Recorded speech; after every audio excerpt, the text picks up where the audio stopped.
Мислам дека е многу значајно што успеавме да донесеме преку 10 амбасадори на земји членки на УНЕСКО, тие се тие кои што гласаат, да ја посетат нашата држава.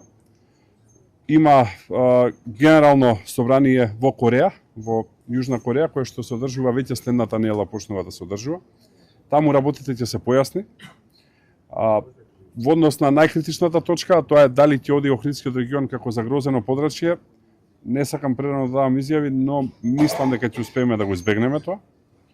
Во однос, претпоставам, ве интересира и на изградбата на автопатот. Веќе не е прашање дали ќе се гради автопатот, тоа беше прашање пред да дојдат. Имаше одредени размишлувања, целосно се забрани, сега е само прашање да се одбере трасата. И тоа е веќе многу попозитивно, затоа што дали ќе 1 километар полево или подесно, на крајот на денот ќе се реализира. Така што сум многу поголем оптимист после завршувањето на мисијата која што не посети.